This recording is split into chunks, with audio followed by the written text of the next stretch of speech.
Maririnig ang malakas na cheer sa loob ng venue nang pumasok na sa loob ng court ang starting five ng Mansalay at Nauhan. Medyo napaseryoso nga si Coach Mabs dahil nasa first five na kaagad si Alcoba at Tuason. Mendez, Valdez, Tuason, Alcoba magbuo. Ito ang lineup ng Black Knights. Kasapaw, Romero, Garejo, Ledesma, Nerio. Ito naman ang lineup ng Nauhan. Makikita na nga rin ang seryosong tinginan ng dalawang sentro na nagpunta na sa gitna para sa jump ball. Si Ricky naman at Maki ay pasimpleng nagtinginan bago kumilos ang referee na may hawak sa bola. Ngumiti si Mendez dito habang tango naman ang tugon ni Romero. Huminga nga rin sandali si Ricky ng malalim at tumingin sa likuran ng bench nila. Nakita niya si Andrea at ang kanyang magulang na may hawak na tarpaulin niya. Napapangiti na nga lang siya nang iwagayway ito ng nanay at tatay niya. Hindi siya sanay pero nakakatuwa.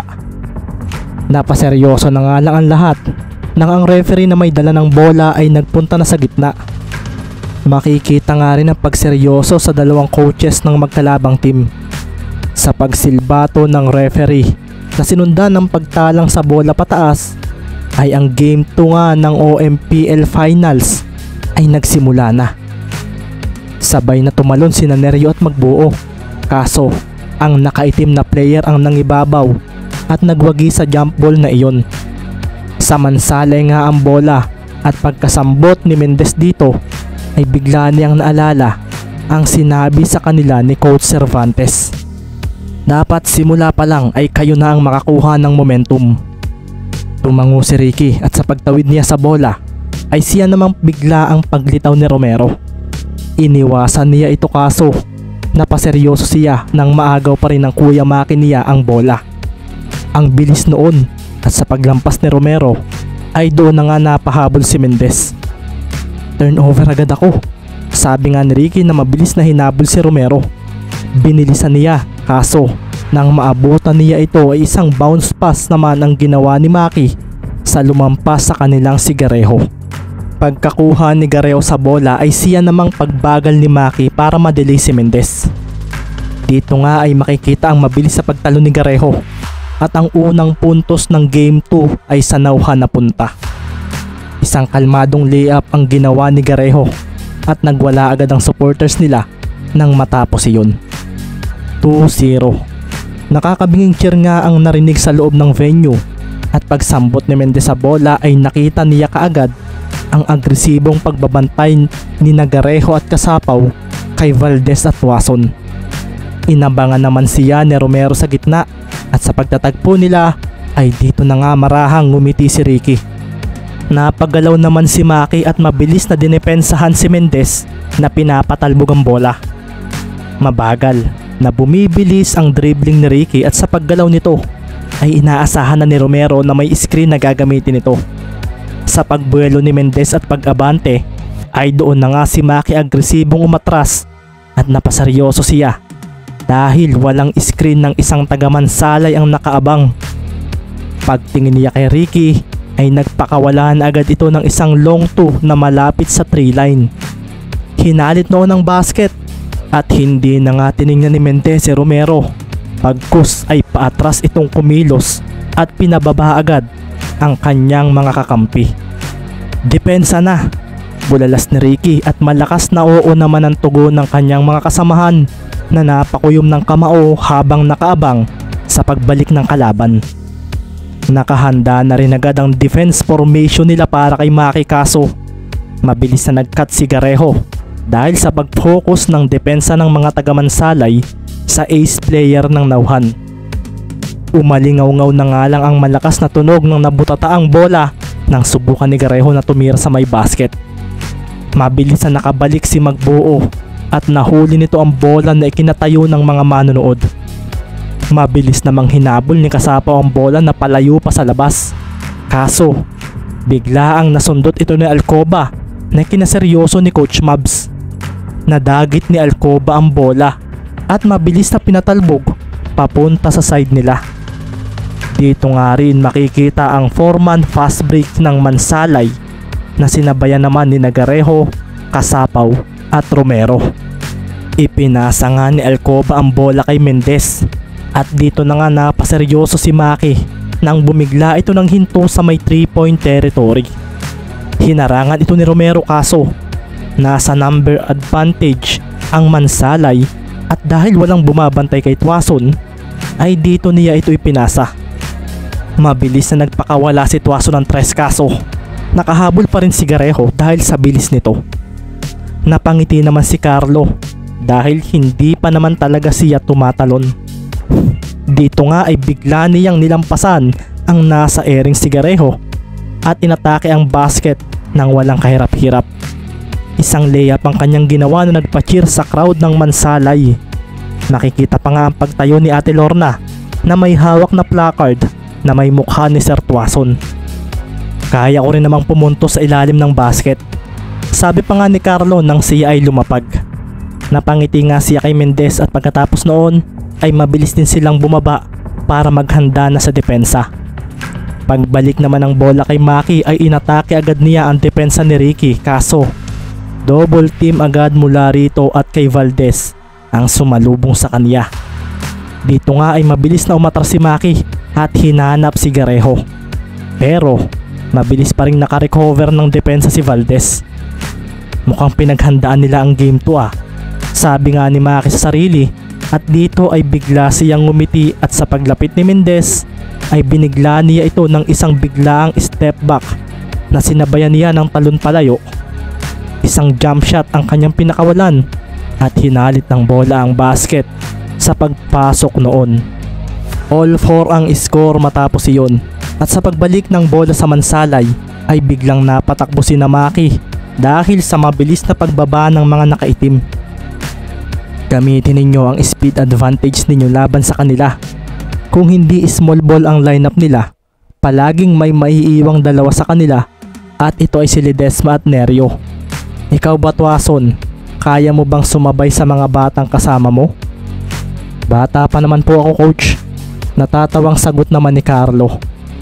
Sinambot ni Ricky ang bola at sa pagharang sa kanya ni Maki ay napangiti siya at biglang tumaliko dito. Umatras si Ricky at napaseryoso si Maki nang postihan siya nito sa pagdating sa side nila. Ibinaba ni Mendez ang dribbling niya at dito ay ginamit niya ang pwersa ng kanyang katawan para maitulak ang kanyang defender. Mag-iingat ka nga lang sa mga sundot mula sa likuran. Boses ito ni Sir Isaiah. Bago pa nga makababa si Nerio at Ledesma ay isang biglaang pagpihit pakaliwa ang ginawa ni Mendez. Tinuunan din niya si Maki at sa paglampas niya ay dito naman napangiti ang kanyang defender dahil nakita nito ng malinaw ang bola. Namomoste ka na pala pero huli ka, sabi ni Maki at sa pagtapik niya sa bola ay napaseryoso siya nang iangat ito ng palad ni Mendez at tumalon. Hindi ito tumira bagkus sa isang extra pass papunta sa right wing ang kanyang ginawa. Naroon na nga si Carlo Tuason at naging dahilan ito upang ang depensa ni Garejo ay mapunta roon. Pero isang extra pass muli ang ginawa ni Tuason at sa pagtapon niya sa bola sa basket ay siya namang paglitaw ng isang palad ni Alcoba na walang kahirap-hirap na idinakdak iyon. Isang alley-oop dunk ang nasaksihan ng marami at ngayon nga ay nagwala ang Mansalay crowd dahil doon. Ball movement, sambit ni Coach Mabs na napakuyom sa pinapakitang simula ng Mansalay. Baba agad, bulalas ni Mendez kaso sa pagsambot ni Maki sa bola ay narito na kaagad ito sa kanyang harapan. Mapanlin lang na salita ang ginamit ni Mendez para bahagyang maging kampante si Romero.